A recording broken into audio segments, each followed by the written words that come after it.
Hello my beautiful souls, welcome back to my channel. आज की reading में हम देखने वाले हैं कि आपके पार्टनर की करंट फीलिंग्स आप लोगों के लिए कैसी है। आप लोगों के लिए वो आजकल क्या सोच रहे हैं, नो कांटेक्ट में रह के क्या फील कर रहे हैं। रीडिंग जनरल है, आप लोगों के साथ जितना रेजोनेट करती है आप उतना रखिए, जितना रेजोनेट नहीं करता है उसे जाने दीजिए। मेल एंड फीमेल सभी के लिए और सारी ही सेंस के लिए रीडिंग है। रीडिंग टाइमलेस है, तो जिस वक्त पे आपके सामने आती है उस वक्त पे आपके साथ रेजोनेट कर सकती है। तो चलिए स्टार्ट करते हैं।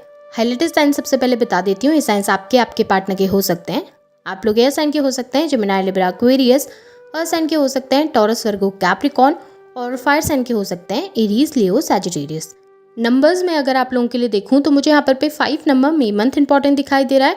4 नंबर अप्रैल मंथ इंपॉर्टेंट हो सकता है। 2 नंबर फैब मंथ इंपॉर्टेंट हो सकता है। 10 नंबर अक्टूबर मंथ इंपॉर्टेंट हो सकता है और 1 नंबर जैन मंथ इंपॉर्टेंट हो सकता है। यहाँ पे 4 नंबर की एनर्जीज काफ़ी ज़्यादा स्ट्रॉन्ग है, तो हो सकता है आपको 444 या 4444 बहुत ज़्यादा दिखाई दे। यहाँ पे सबसे पहली एनर्जीज में मुझे दिखाई दे रहा है कि ये जो पर्सन है ना, आपके पार्टनर आपके बिना काफ़ी ज़्यादा अकेला फील कर रहे हैं। स्पेशली क्या हो रहा है ना कि उनकी लाइफ में आजकल काफ़ी ज़्यादा परेशानियां चल रही हैं, काफ़ी दिक्कतें पैदा हो गई हैं।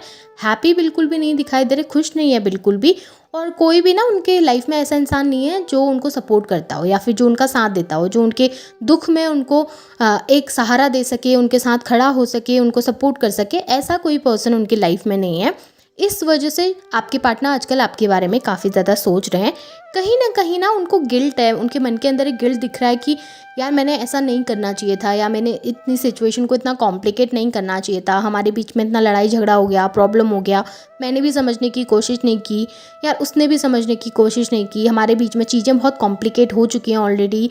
और इस बीच में इतना सोच के आपके पार्टनर वो अकेलापन फील कर पाते हैं, वो एक डिप्रेशन में जा रहे हैं, एंजाइटी बढ़ रही है, बहुत ज़्यादा स्ट्रेस बढ़ रहा है और साथ ही साथ एक अकेलापन भी फील हो रहा है, जहाँ पे उनको लग रहा है कि इस सिचुएशन को हैंडल करने के लिए वो लाइफ में अकेले रह गए हैं।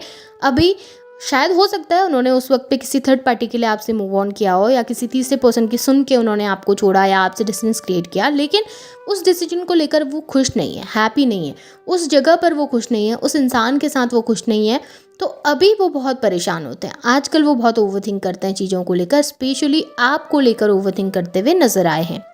यहाँ पे मुझे दिखाई दे रहा है कि ये जो इंसान है ना, आपसे कनेक्ट होना चाहते हैं, आपसे जुड़ना चाहते हैं, आपको अप्रोच करना चाहते हैं, आपसे बात करना चाहते हैं, कम्युनिकेट करना चाहते हैं, चीज़ों को पहले की तरह नॉर्मल करना चाहते हैं, लेकिन एनर्जी स्लो है। अब मैं ऐसा नहीं बोलूँगी कि वो उठकर आज ही आ जाएंगे आपके पास और आपको बोलेंगे कि चलिए ठीक है, एक न्यू बिगनिंग करते हैं, मुझे माफ़ कर दो, मैं तुम्हें माफ़ करता हूँ, अब चलो सब कुछ सही करते हैं। ऐसा नहीं है। वो सोच रहे हैं चीज़ों के बारे में, वो पॉजिटिव हैं चीज़ों को लेकर, आपको लेकर, अपनी फीलिंग्स, अपने इमोशन को लेकर बहुत ज़्यादा पॉजिटिव हैं, लेकिन टाइम लगेगा आने में, समय लगेगा आने में। ऐसा तो है नहीं ना कि वो एकदम से आपके पास आ जाएं और आपको अप्रोच कर दें।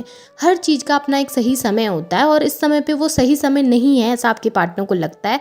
और वो ओवरथिंक कर रहे हैं, वो सोच रहे हैं, प्लान्स कर रहे हैं आगे की, क्या करना है क्या नहीं करना है, और उसी के अकॉर्डिंग एक्ट भी करना चाहते हैं, उसी के अकॉर्डिंग वर्क भी करना चाहते हैं, क्योंकि उनको नहीं चाहिए कि जल्दबाजी में आकर कोई गलत फैसला लेकर वो कल के दिन उस चीज़ के लिए अफसोस करें, या फिर आप लोगों के बीच की चीज़ें और ज़्यादा कॉम्प्लिकेट हो जाएं। अपनी फैमिली को कन्विंस करना चाहते हैं, चीज़ें सही करना चाहते हैं। देखिए, अगर आप लोगों के बीच में ना परिवार का कोई बहुत बड़ा इशू था, जैसे कि आपकी फैमिली मान नहीं रही थी, कन्विंस नहीं हो रही थी आप लोगों के रिलेशनशिप के लिए, इस वजह से आप लोग एक दूसरे से अलग हुए हैं, तो वहाँ पे ना आपके पार्टनर अपनी फैमिली से बात करने की कोशिश कर रहे हैं, उनको समझाने की, उनको मनाने की कोशिश कर रहे हैं। आपके सामने भले वो ये दिखाते हो कि नहीं वो आगे बढ़ गए हैं, अपनी लाइफ में फोकस कर रहे हैं, लेकिन वो कहीं ना कहीं एक कोशिश ज़रूर कर रहे हैं कि चीज़ें सही हो सकें, चीज़ें वर्क कर सकें। और अगर फाइनेंस का इशू था आप लोगों के बीच में, आपके पार्टनर बहुत ज़्यादा कैरियर ओरिएंटेड थे, अपने कैरियर को लेकर कंसर्न रहते थे, उस वजह से आपसे डिस्टेंस क्रिएट कर रहे थे, तो वो अपने कैरियर को स्टेबल करने की कोशिश कर रहे हैं, ताकि आपके पास आकर वो अप्रोच रख सकें, वो कमिटमेंट आपको दे सकें जो वो पहले नहीं दे पा रहे थे। आपके साथ फ्यूचर देखते हैं, ग्रोथ देखते हैं। देखिए, कार्ड्स इतने अच्छे निकल के आए हैं। अगर आपको कार्ड्स थोड़ा भी पढ़ना आता हो तो आप समझ पा रहे होंगे कि कार्ड्स पॉजिटिव हैं। ऐसा नहीं है कि बहुत नेगेटिविटी निकल के आई है, बहुत नेगेटिव एनर्जीज निकल के आई हैं आपके पार्टनर की।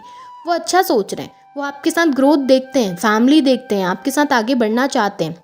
अगर आप ऑलरेडी मैरिड हैं एक दूसरे से और मैरिड लाइफ में कोई इशू आ रहा है, तो ये इशू सही होगा आप लोगों का। आपके पार्टनर सोच रहे हैं उन सब चीज़ों के बारे में, वो समझ रहे हैं, अंडरस्टैंड कर रहे हैं सिचुएशन को, और आगे चलकर वो इस मैरिज को एक मौका देना चाहते हैं, वो आपको एक मौका देना चाहते हैं, खुद को एक मौका देना चाहते हैं, उस रिलेशनशिप को एक मौका देके इसे फिर से बिल्ड करने की कोशिश करना चाहते हैं। मैरिज का प्लान किया था आगे चलकर कि मैरिज करेंगे, लेकिन हो नहीं पा रही है किसी रीज़न की वजह से, सोसाइटी, फैमिली की वजह से, तो वो सिचुएशन को हैंडल करने की कोशिश इस समय पे करते हुए दिखे हैं। पॉजिटिव एनर्जीज दिख रही हैं और वो अपनी तरफ से पूरे एफर्ट्स डाल रहे हैं। भले वो एफर्ट्स आपको ना दिखते हों, भले आपको समझ नहीं आ रहा हो, लेकिन वो कर ज़रूर रहे हैं। यहाँ पे मुझे ऐसा भी दिखाई दे रहा है कि आपके पार्टनर इसलिए भी आपको अप्रोच नहीं कर रहे हैं क्योंकि उनको लगता है कि ये सिचुएशन सही नहीं है या फिर ये टाइम सही नहीं है अप्रोच करने का, और इस वक्त पे शायद वो जल्दबाजी में आगे आपको अप्रोच कर देंगे तो वो सही नहीं होगा आपके लिए। कल के दिन शायद आप उस चीज़ को लेकर श्योर ना हो पाओ, वो उस चीज़ को लेकर अगर कल के दिन श्योर नहीं होंगे तो सिचुएशन और कॉम्प्लिकेट हो जाएगी। या फिर अगर आप अपनी लाइफ में अभी गुस्से में होंगे तो कहीं उनको रिजेक्ट ना कर दें, उनके ऑफर को एक्सेप्ट ना करें। इस तरीके की एनर्जी भी हो सकती है ना कि आपको इतना हर्ट करके वो गए थे, अब वो फिर से आपकी लाइफ में लौटना चाहेंगे, तो अभी आप भी तो क्वेश्चन करेंगे ना उनसे कि अचानक से क्यों वापस आ रहे हो, या अचानक से ऐसा क्यों। पहले तो आप बहुत भाव खा रहे थे, 4 दिन पहले तो आप मुझसे लड़ रहे थे, झगड़ रहे थे, ब्लॉक करके बैठे थे, अभी अचानक से क्यों मेरी लाइफ में तुमको फिर से वापस आना है। तो वो चाहते हैं कि पहले सिचुएशन को बैलेंस किया जाए, उसके बाद आकर आपको अप्रोच किया जाए। कहीं ना कहीं आपके पार्टनर को ये भी लगने लगा है कि कहीं आप अपनी लाइफ में आगे तो नहीं बढ़ गए हो, कहीं आप अपनी लाइफ में फोकस तो नहीं करने लगे, कहीं आपकी लाइफ में कोई दूसरा इंसान तो नहीं आ गया। इस बात को सोचकर जेलसी भी उनके मन के अंदर होती है, जेलस भी होते हैं, और इस बात को सोच सोच के परेशान भी होते हैं कि कहीं वो किसी और के साथ आगे ना बढ़ जाए अपनी लाइफ में, या उनकी लाइफ में कोई दूसरा इंसान ना आ जाए। अब ये इसलिए भी है क्योंकि आप अपने आप को समय दे रहे हैं, उनको अब इतना समय नहीं देते, उनके आगे पीछे इतना नहीं लगे रहते, इस वजह से वो ऐसा सोचते हुए नजर आए हैं। यहाँ पे कंफ्यूज दिखाई दे रहे हैं। कन्फ्यूजन ये है कि मुझे जाकर कमिटमेंट करना चाहिए, और करना चाहिए तो कब करना चाहिए, या फिर मैं खुद को समय दूं, मैं चीज़ों को अंडरस्टैंड करूं, कम्युनिकेट मेरी तरफ से होना सही रहेगा, या वो खुद आकर कम्युनिकेट करेंगे तो तब मुझे रिस्पॉन्स देना चाहिए। तो बहुत सारी चीज़ें उनके माइंड में चल रही है कि क्या वो खुद से होकर आपको कम्युनिकेशन दें, आपसे कांटेक्ट करें, या फिर इंतज़ार करें आपके वापस आने का, आपके कम्युनिकेशन देने का, और उसके बाद फिर वो कुछ रिस्पॉन्स दें। तो बहुत सारी चीज़ें चल रही हैं, और जो सिचुएशन जिसकी वजह से आप दोनों अलग हुए हैं, उस सिचुएशन के बारे में भी आपके पार्टनर सोच रहे हैं कि उसे कैसे सॉर्ट करना है। अगर थर्ड पार्टी का इशू था तो उसे भी क्लियर करने के बारे में सोचते हुए आपके पार्टनर दिखाई दिए हैं। हो सकता है कि काफ़ी जल्द थर्ड पार्टी सिचुएशन आप लोगों के रिलेशनशिप से दूर हो जाए। जिन लोगों के बीच में एक स्ट्रांगली फैमिली का इशू था, तो मुझे ऐसा दिख रहा है कि 4 वीक्स या 4 मंथ के अंदर अंदर आपके पार्टनर उस चीज़ को क्लियर करने की कोशिश डेफिनेटली करेंगे। वहाँ पर एक पॉजिटिव साइंस आप लोगों को दिखाई दे सकते हैं।